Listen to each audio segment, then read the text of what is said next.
வீச்சிருக்கும் கணபதியை கை தொழுத காப்பே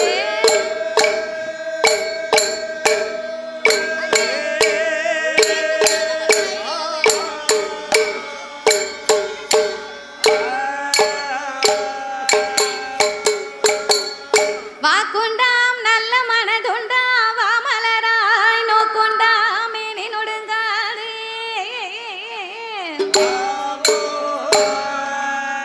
பூக்கொண்டு துப்பாய் திருமேனி துன்பிக்கையான் உன் பாதம்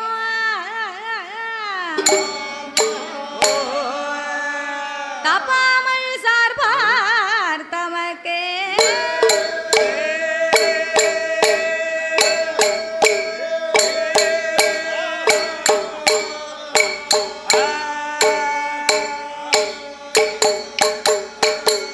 வெள்ளை கலையுடுத்தி வெள்ளை பனி பூண்டு வெள்ளை கமலத்தில் வீச்சிருப்பால் அன்னை வெள்ளை வெள்ளை அரியாசனத்திலே அரசரோடு என்னை சரியாசனத்தில் வைத்த எந்தாயே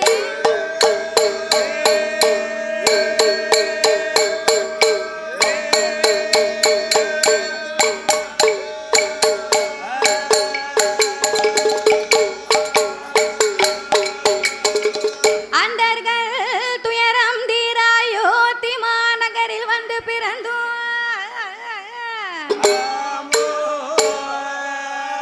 தண்டகாருணியம் சென்று சமுத்திரத்தை ஓரணையாகவே கட்டி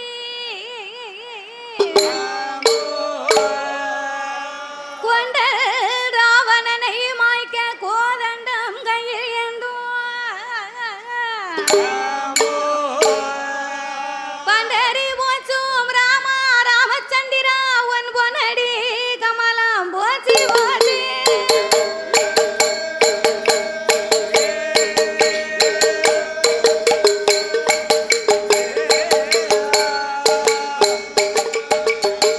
சுந்தரி சவுந்தரி நிரந்தரி சோதியாய் நின்ற உமையே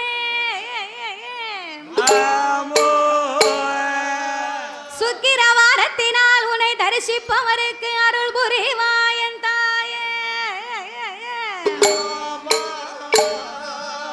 அத்தி வரதண்டங்கை சக்தி சிவன் ரூபம் அதை அடியால் நான் சொல்ல திருமோ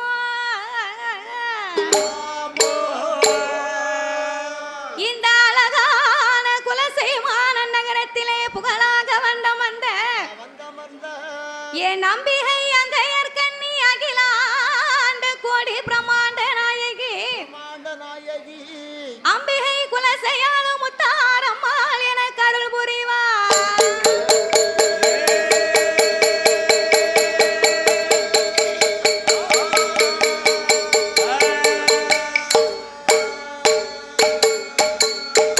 சாமி கணபதியை என் கூறு சாமி கணபதியை என் கூறு அப்பனை கனவிலையோ நான்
அருள் புரிவார் சீதையின் மனைவார் ஸ்ரீராமச்சந்திரன் திருமிக்கு அருள் புரிவார் கோசலையா திருமகனே கோதண்டனை ரகுராமா கோதண்டனை ரகுராம் அப்பனே குழந்தைக்கு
சபையோர்களே பெரியோர்களே சபை நிறைய வந்த என் தாய்மார்களே பெரியோர்கள் சபையோர்கள் என்னை பெற்றெடுத்த தாய்மார்களே கல்வி கற்ற பெரியவர்களே தொழில் படித்த கலைவாணர்களே வருங்கால மாணவ செல்வங்களே வாலிபர் இளம் சிங்கங்களே எனது அருமை சகோதர சகோதரர்களே அதாவது இந்த குலசேகரப்பட்டினமான நகரத்திலே மக்களை காத்து ரட்சித்து என்றென்றைக்கும் கிருபையுடனே குழுவிருந்து வரக்கூடிய அருள்மிகு என் தாயாகப்பட்ட குலசை முத்தாரம்மனுடைய திருவாலயம் இந்த ஆலயம் அப்பேற்பட்ட ஆலயத்திலே கொடை விழா பெரும் விழாவாகவே நடந்து வருகின்றது.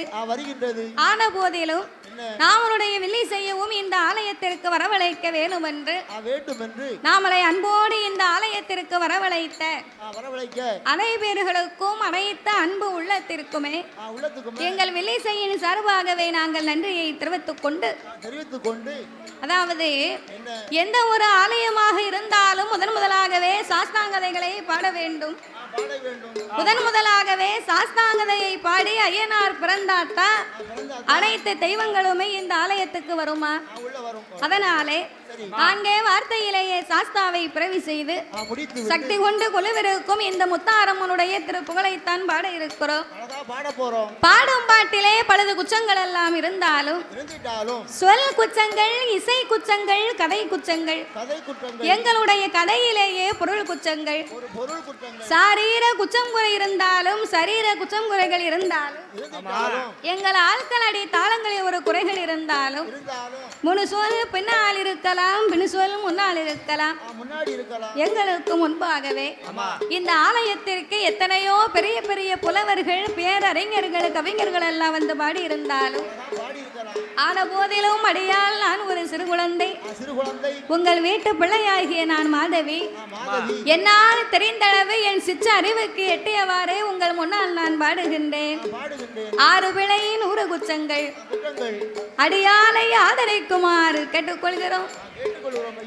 பாதே மதே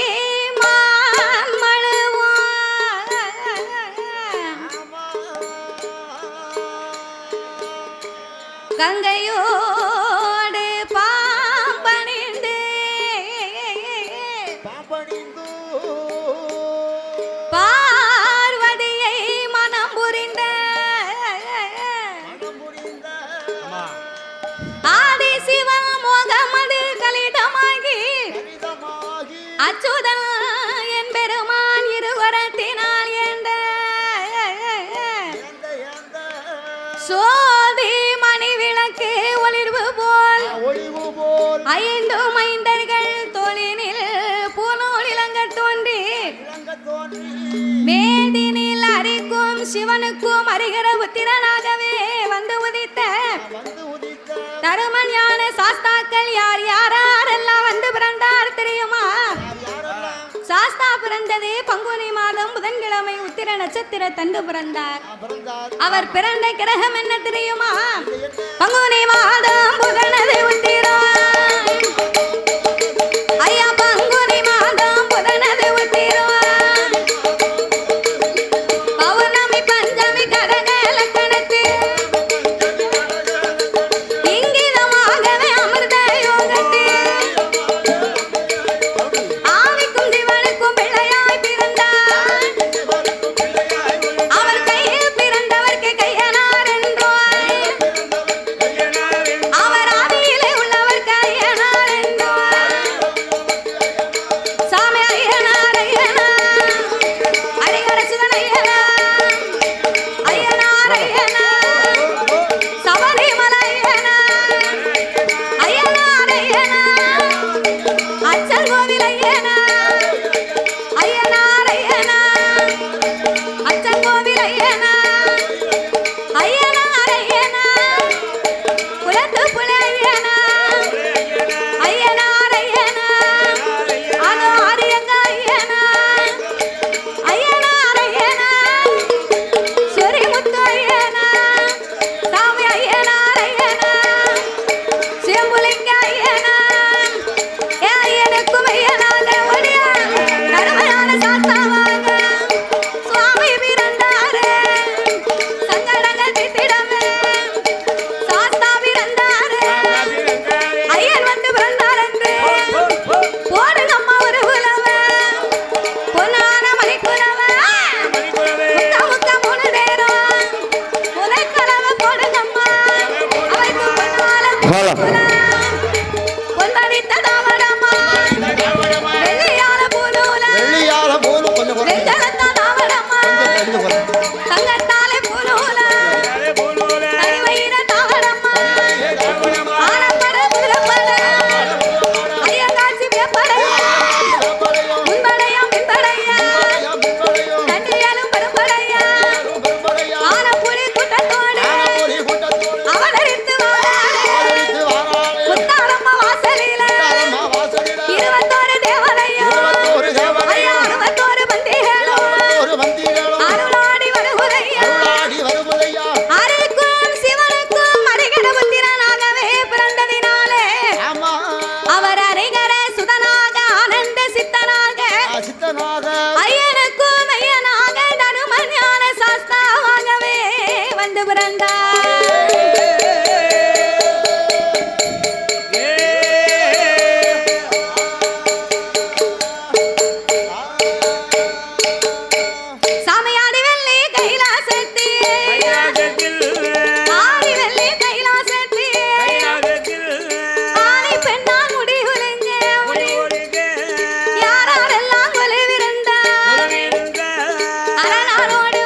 புலத்திய ரம்புலத்திய அழகு கலை கோட்டு மாமுனி அமரதேவர் முனிவரும் அஷ்டருக்கு பாலர்கள் அங்கே இத்தாதி பேர்களோடு ஈசன் பகவானும்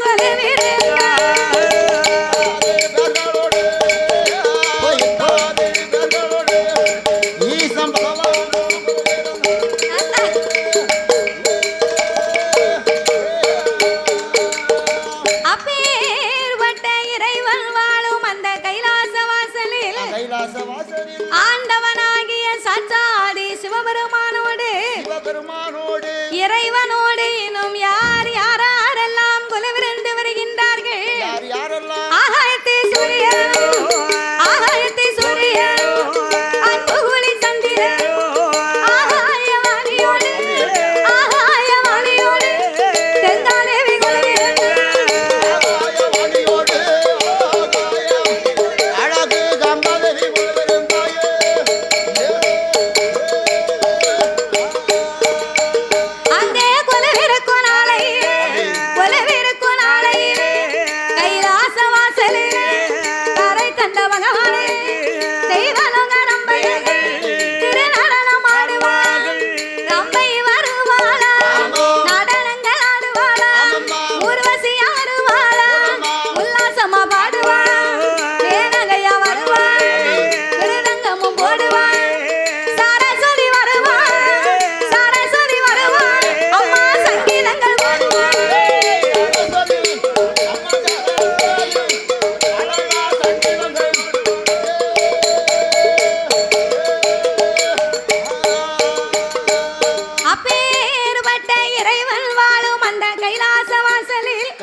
ஆண்டவனாகிய சாட்சாதி சிவபெருமானோடு யானை தோல் போர்வையும் புலித்தோல் ஆசனங்களோடு சக்தியோடு ஆண்டவன் கையிலே குலவிருந்து வருகின்றார்.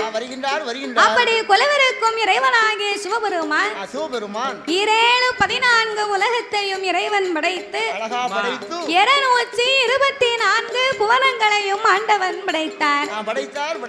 7 சப்தா சாரங்களாகப்பட்ட கடல்களை படைத்து கல்லுக்குள் இருக்கும் தேரையவும் தாயாரின் கற்பையுக்குள் வாழும் சிசுவையும் முட்டைக்குள் உருவாகும் குஞ்சியம் ஆண்டவன் படைத்து ஓர் அறிவு முதல் 6 அறிவு படைத்த தாமலை போன்ற மானிட மனுக்களை படைத்து பூமியிலே மரம் செடி கொடி பயிர் புல் பூண்டு இலை தாவரங்களோடு ஆடு மாடு கண்டுகாடைகள் அதனையும் படைத்து இப்பேற்பட்ட உலகத்தை படைத்தால் மட்டும் போதுமா? வேறு என்ன செய்யாமா? படைத்த மனுக்களுக்கெல்லாம் வட்டினை இல்லாமல் படியிழக்க வேண்டுமென்று ஆண்டவன் எவ்விதமாகவே படியிழந்து வருகின்றார். எப்படி நாளை நல்லடினை எடுத்து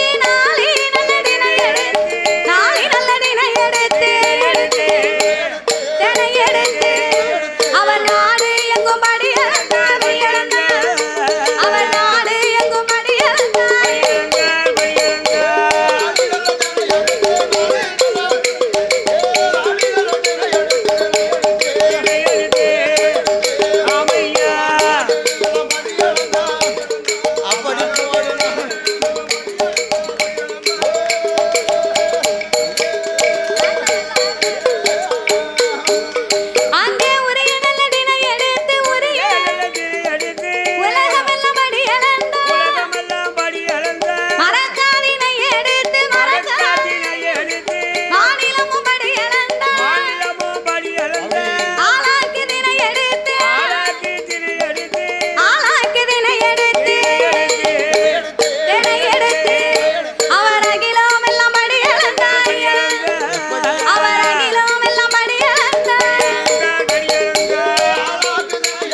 பகவானுக்கு பணிவிடையோ செய்வாளா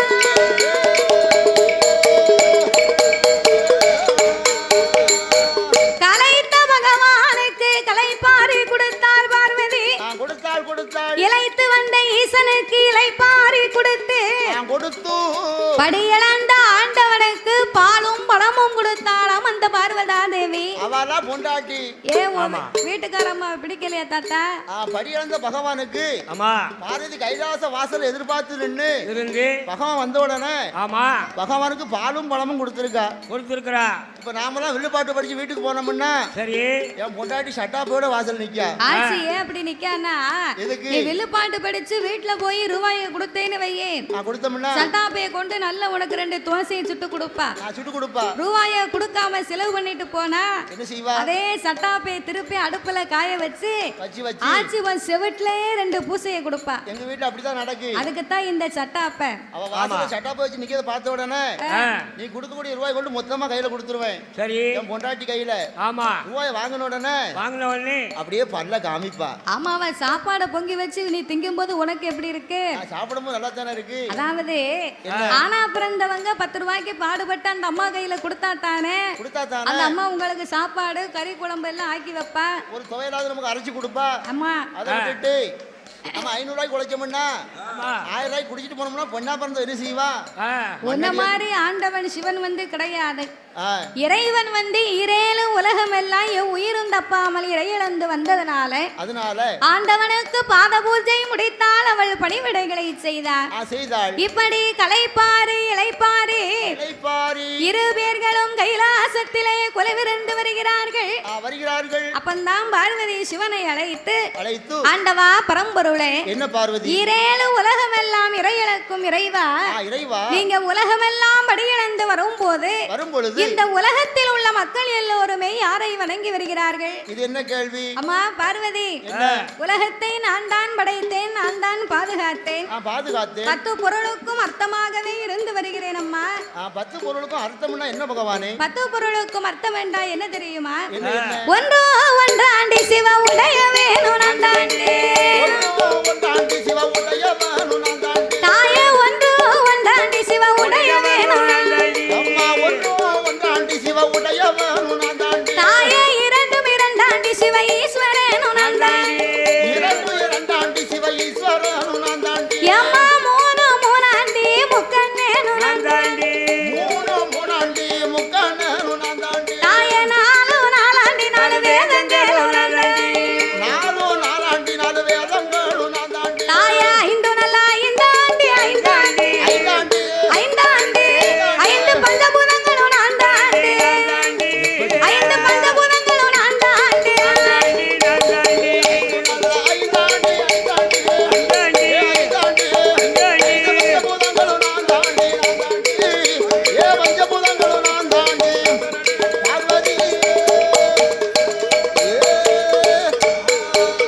எம்மா 6 6ஆண்டி 6 சாஸ்திரமு நான்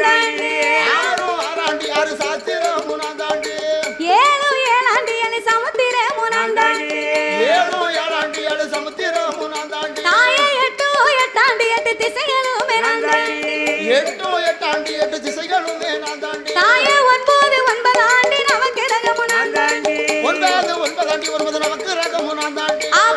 நல்ல 10 நல்ல 10 நல்ல 10ஆண்டி 10ஆண்டி 10ஆண்டி பகவானு நான் தாண்டி, ஓ பகவானு நான் தாண்டி,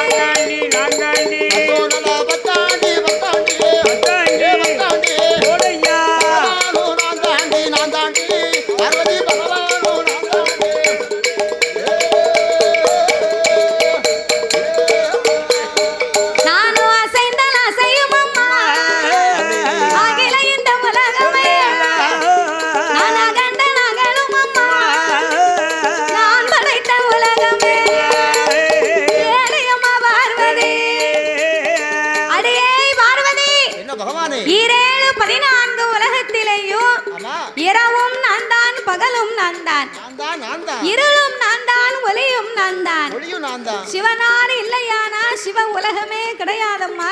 கிடையாது பார்வதி. அப்படி இருக்க இந்த ஆண்டவன் மீது உனக்கு என்ன சந்தேகம்? உனக்கு சந்தேகம் வரலாமா? இறைவா, என்ன இத்தனை பொருளுக்கும் அர்த்தமாக இருந்து கொண்டு எனக்கு தெரியாமல் யாரோ இரு பேர்களை நீங்கள் போய் காலையிலேயும் மாலையிலேயும் வணங்கி வருகிறீர்கள். அவங்க ரெண்டு பேரும் யாரு? அவங்க யாரு? ஏன் அவர்களை போய் நீங்கள் வணங்க வேண்டும்?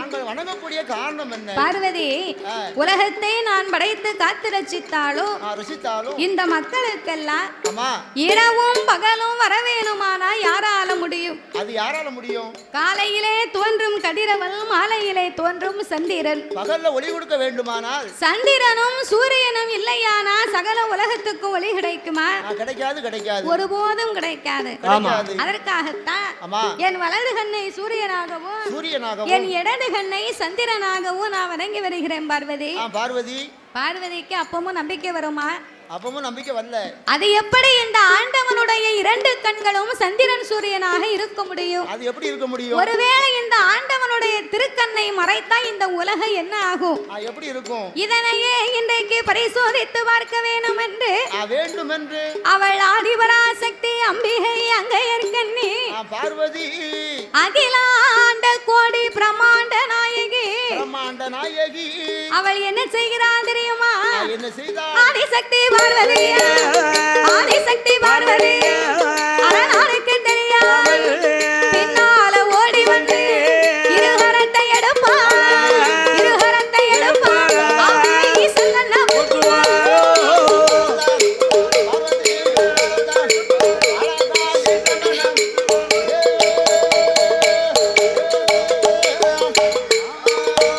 அவளோ பகவான் கண்ண பத்தும் போய் பார் உலக இருளாச்சு, ஈசன் கண்ண பத்தும் போய் இவ்வுலக இருளாய், கடவுள் கண்ண பத்தும் போய், கடவுள் கண்ண பத்தும் போய் இந்த கலி உலக இருளாச்சு.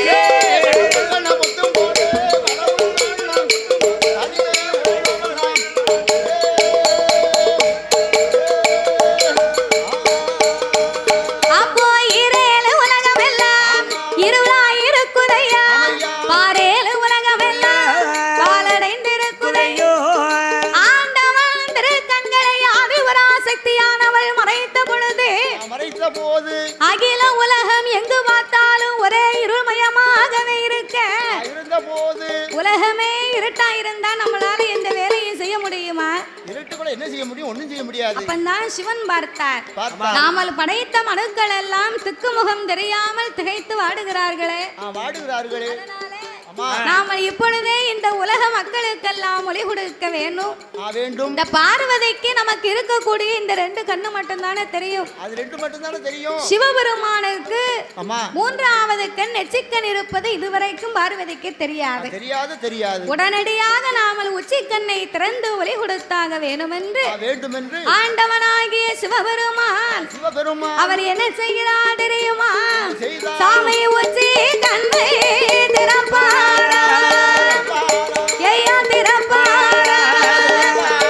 அவர் உலகில் ஒளி கொடுப்பார்.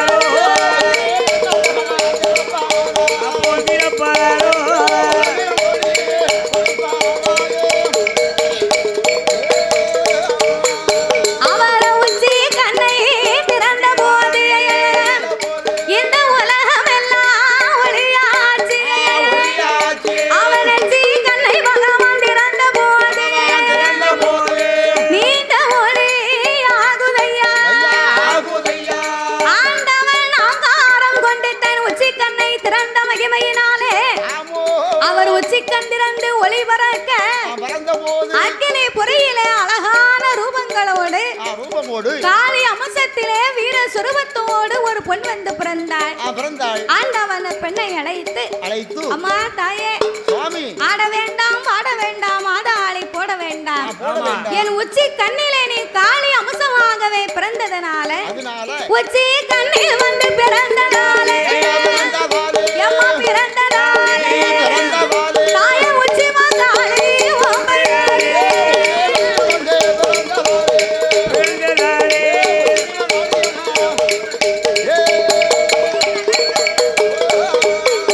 தாய உச்சி கண்ணி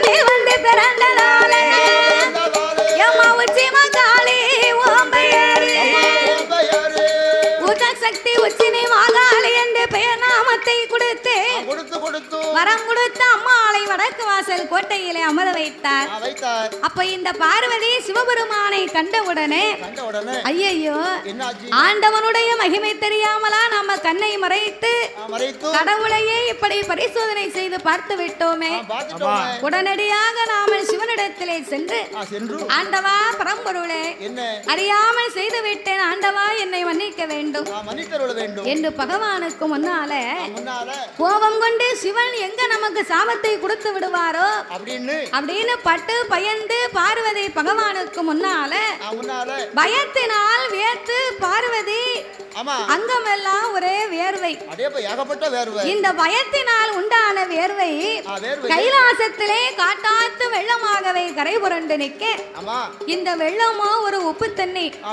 இது உலகம் போனா உலக மக்கள் தாங்க மாட்டார்கள் என்று ஆண்டவனுடைய 1008 சடாமுடியிலே ஒரு முடியை உழைத்து அதையே பார்வதியின் அங்கமெல்லாம் துவட்டி ஆண்டவள் மறுபடியும் ஒரு கொண்டை கட்டாகவே கட்டினார்.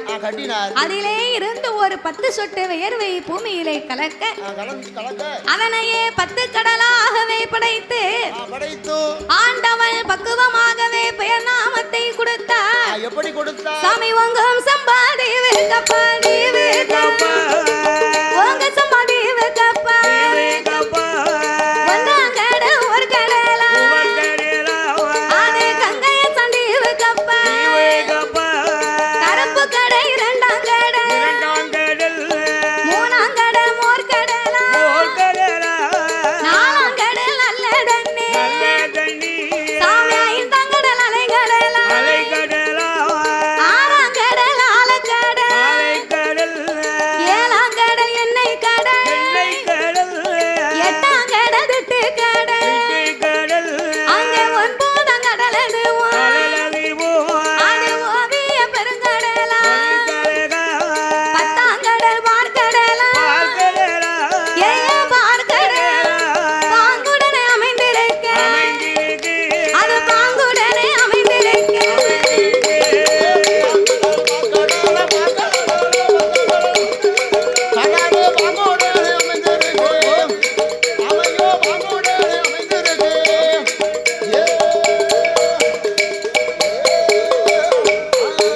சாமி 10ஆம் கடல் பார்க்கடல் அந்த பார்க்கடலுக்கு அப்பால் ஒரு பளிங்கு வண்ணம் பாறை அந்த பளிங்கு வண்ணம் பாறை கடந்ததொரு ஆலமராடி அடியில காற்றடித்து மணல் குமித்து ஒரு கரையாங்குத்து வளர்ந்திருக்கு. அது ஓங்கி வளர்ந்த புத்து 1000 வாசல் உண்டு. தங்க புத்தா வெள்ளி புத்தா அது தங்க புத்தா வெள்ளி பூ அது தானாக வளர்ந்த பூ.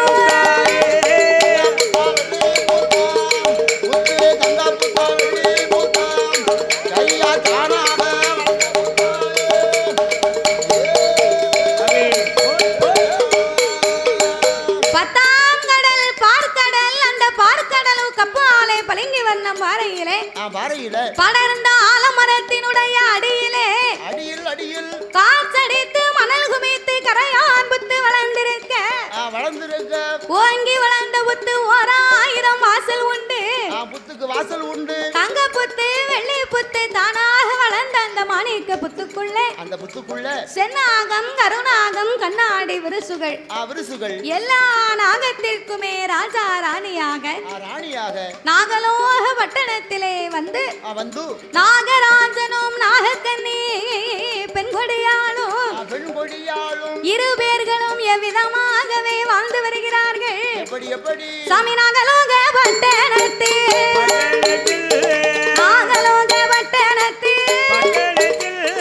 நாகராஜே நாகக்கண்ணி மன்னவனும் தேவியுமா மனமகிழ்ந்து வாழ்ந்து வார கொண்ட வேணும் தேவியுமா குணமோடு வாழ்ந்து வார அவர வீணையும் நாதம் போல விருப்பமுடன் வாழ்ந்து வார ஒருவர்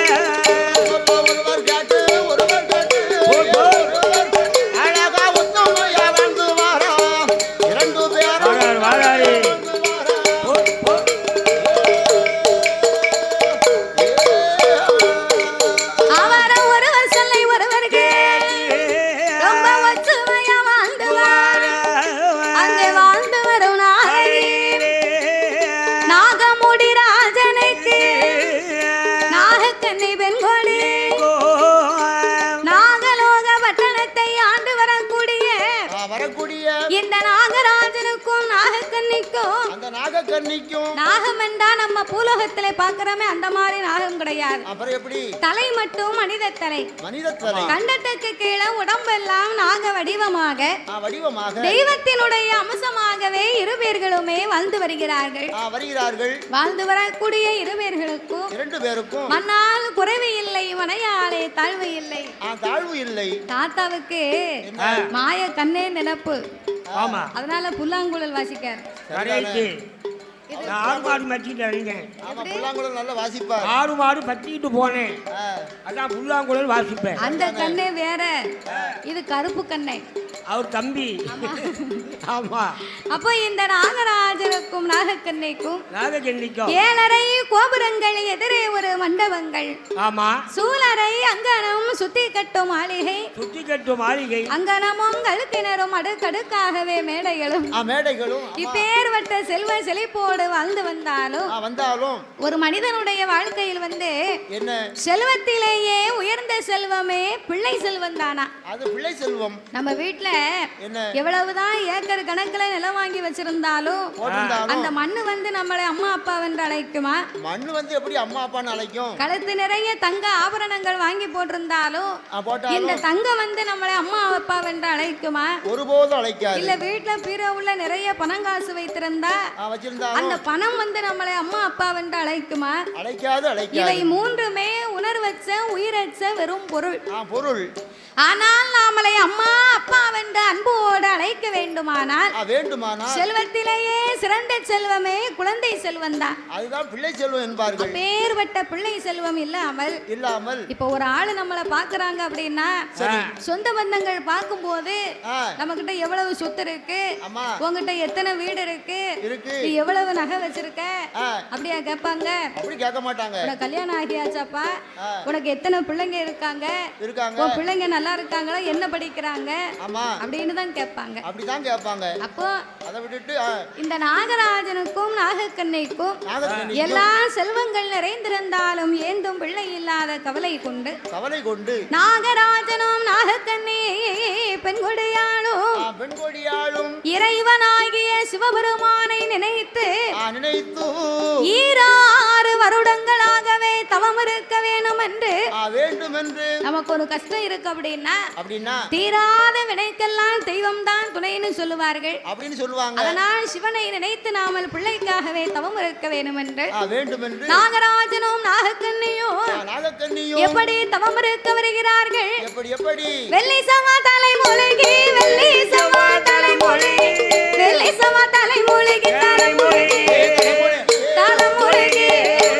அங்கே விரதமதி இருந்து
நாகக்கன்னியும் ஆழக்குழிய வைத்து 1000 முழம் கம்பத்தை நாட்டி கம்பத்திற்கு மேலே தகுந்த தவ பொருட்களை எடுத்து வைத்து கடைசியாகவே கோழி முட்டை வைத்தார். ஒரு குண்டு ஊசியை நாட்டினார்.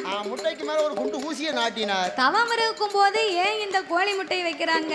கோழி முட்டை எதுக்கு வைப்பாங்க? ஆம்லேட் போடுறதுக்கு. ஆமா, ஆம்லேட் போடவா? ஆமா. நீ திண்ணி பண்டார உன்கிட்ட கேட்டா நீ அதைத்தானே சொல்லுவ. நமக்கு தெரிஞ்சதை நம்ம சொல்ல முடியும். தவம் இருக்கும் போது தவத்துக்கு மேலே ஏன் இந்த கோழி முட்டை வைக்கிறாங்க அப்படின்னா, எதற்காக? இவர் தவமாகப்பட்டது முக்தி பெறணுமான ஆனால் கரு இருந்தா தான் அதுல உரு ஏறுமா. கரெக்ட். அதுக்காகத்தான் இந்த சாஸ்திரத்துக்காக வச்சிருக்காங்க. அதுக்காக தான் முட்டை கொண்டு வச்சிருக்காங்க. நீ எல்லாம் சொல்லிருக்க பாரு. அப்படி கோழி முட்டைக்கு மேல் ஒரு குண்டு ஊசியை நாட்டி ஊசி முனையின் மேல் நாகராஜனும் நாகக்கன்னியும் இரு பேர்களும் தன்னுடைய நாவை ஊன்றி கொண்டு நாசி அடக்கி ஊசி தவங்களை செய்து வருகிறார்கள். ஒரு நாள் தவம் இருந்தார்களா? இல்லை ஒரு வாரங்கள் தவம் இருந்தார்களா? கிடையாது. 12 வருடங்களாக இறைவனாகிய சிவபெருமானை நினைத்து இரு பேர்களும் எப்படி தவம் இருந்து வருகிறார்கள்? எப்படி உண்ணாமல் உறங்கி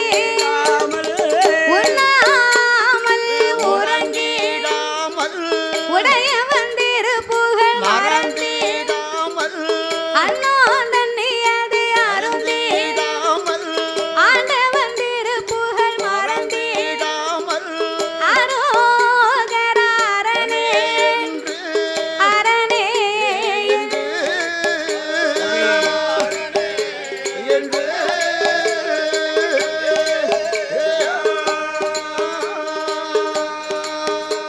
அங்கே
வருகிறார்கள்.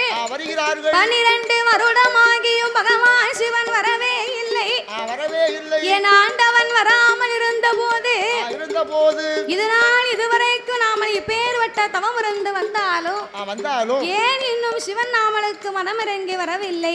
பகவான் ஏன் வரவில்லை? ஒருவேளை நம்ம தவத்தில் ஏதாவது குற்றம் குறை இருக்குமா? ஒருவேளை இலைய மாத்தி போட்டு தேங்காய் உடைச்சிருப்போமா? இல்லையே, தவறாகத்தான் நாம தவங்களை செய்து விட்டோமா என்ற ஆண்டவனை எண்ணி அழுது புலம்பினார்கள்.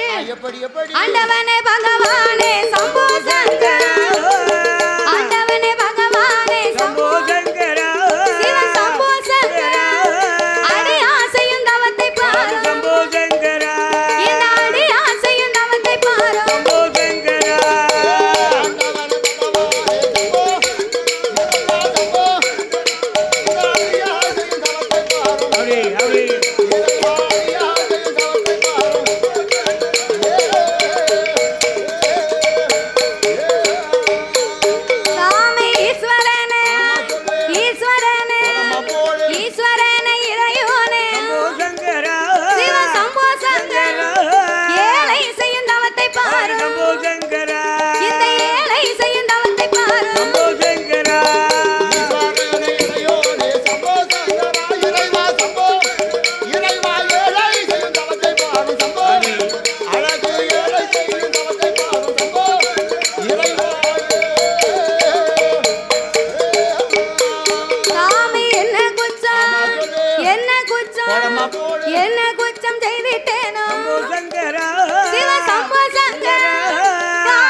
அகலாத கைலாசம் நகண்டுமெல்லாம் ஆடும்போது அப்ப ஏறிட்டு பார்த்தான் இறைவனாகிய சிவபெருமான் தன்னுடைய ஞான திருஷ்டியினால் அறிந்து பார்க்க நாகராஜன் நாகக்கண்ணையின் தவத்தை கண்டார். கண்டும் காணாதவரை போல கனி உலகம் எல்லாம் ஆண்டவன் படி இழக்கவே பயணமானினார். பார்த்தா இந்த பார்வதி எனக்குமே சிவன் தான் போறாரு வாராரு. நம்ம கைலாசத்துல ஒத்தையில இருப்பதனால் நேரம் போகல. ஆண்டவா பரம்பொருளே இன்றைய தினத்திலே உங்களோடு படி இழக்க நானும் வருகிறேன். பார்வதி நான் தானடி படி இழக்க போவேன். திடீர்னு என் கூட நீ வாரம்னு சொல்லுகிறியே. ஆண்டவன் உலகத்தை தான் ஒரு விதமா படைத்திருக்கிறேன். உலக மக்களை எல்லாம் பலவிதமாகவே படைத்திருக்கேன். பார்வதி ஒருவர் கூனாக இருப்பார், குருடாக இருப்பார், செவிடாக இருப்பார், பேடாக இருப்பார். நீ வந்தேன்னா அவருக்கு என்ன ஆச்சு இவருக்கு என்ன ஆச்சுன்னு கேப்ப. அதனால என்னோடு நீ வர வேண்டாம் பார்வதி, கையிலே அமர்ந்திருவென்றார். சிவபெருமான் உன்னோடு நான் வரணுமானா என்ன செய்யணும்? வாயை திறக்க கூடாது, மறுவார்த்தை பேசக்கூடாது. உங்கள் அண்ணன் மீது ஆணையிட்டு தர வேண்டும் என்று ஆணையிட்டு கொடுத்து வாப்பூட்டி சட்டத்தை வாங்கி பகவானும் பார்வதியும் பார் உலகமெல்லாம் படி இழந்து முடித்த போது என் பெருமானுடைய பரிசோதனையை கடந்து நாகலோக பட்டண வழியாகவே கைலாசத்திற்கு புறப்பட்டார்கள். நாகராஜன் நாகக்கண்ணையின் தவத்தை கண்டு ஈசா இறைவா இப்பேற்பட்ட கம்பத்தவம் இருக்கிறார்களே இவர்களுக்கு என்ன வேண்டும்? பார்வதி 12 வருடமாகவே பிள்ளைக்காகவே தவம் இருந்து வருகிறார்கள் அப்படின்னு இறைவன் சொன்ன உடனே இறைவா பிள்ளைக்காக தவம் இருந்தா நீங்க உடனே பிள்ளை வாக்கியத்தை கொடுக்க வேண்டியதானே? ஏய் பார்வதி பிள்ளை வாக்கியம்னா நீ நினைப்பதை போல் சாதாரணமா கிடையாது. அவர் போன ஜென்ம பாவ புண்ணிய கணக்கை பார்க்கணும். இவர் பாவ புண்ணிய கணக்கை பார்த்தா தான் பிள்ளை இருக்கா இல்லையான்னு சொல்ல முடியும். அப்படி என்று சித்திரபுத்திரன் ஐனாரை வரவழைத்து நாகராஜன் நாகக்கண்ணியினுடைய கணக்கை பார்க்க கணக்கிலே என்ன நடக்கு? போன ஒரு செல்வத்தில் நாகமுடி ராஜமன் வேடுவனதான் பிறந்து 8 மாத சூழ்மாய் அம்பாலை எதிர்க்க அதன் உயிரமாய் திருக்க நாகக்கண்ணி பெண் கொடியா மருத்துவமாதான் பிறன் 7-8 பிள்ளைகள் கருமருந்த கொடுத்திருக்க கருவ கலைத்திருக்க உருமருந்த கொடுத்திருக்க உருவ கலைத்திருக்க கருவளித்த இருவருக்கு ஒரே கை குழந்தை கிடையாது.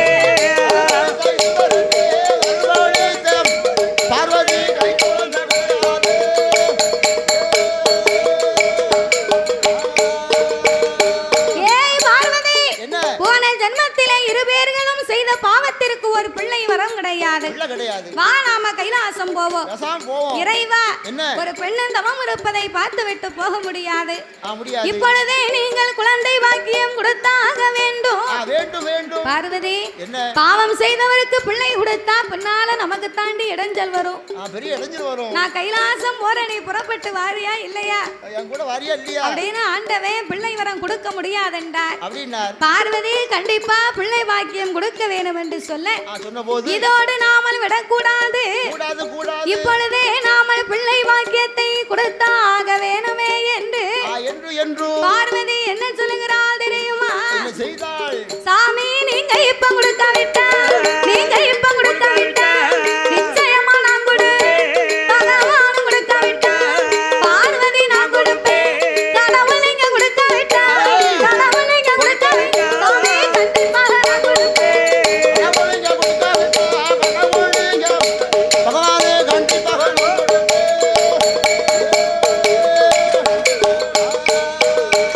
அங்கே பார்வதியும் சொன்ன போது ஆண்டவை எது சொல்ல? ஏய் பார்வதி என்னை எதிர்த்து குழந்தை பாக்கியம் கொடுப்பேன் என்று சொன்னதனால பிடி சாபத்தை பிள்ளையில்லா 2 பேருக்கும் நீயே 8 பிள்ளையா பிறக்கணும் போ. ஆண்டவா சக்தியின் வயத்திலே நான் ஹலோ திரு ராமநாத ஆதித்தன் அவர்கள் எங்கிருந்தாலும் மேடைக்கு வரும்படி அன்புடன் அழைக்கின்றோம். வில்லிசை மாதவியின் ஸ்பான்சர் திரு ராமநாத ஆதித்தன் அவர்களை அன்புடன் மேடைக்கு அழைக்கின்றோம்.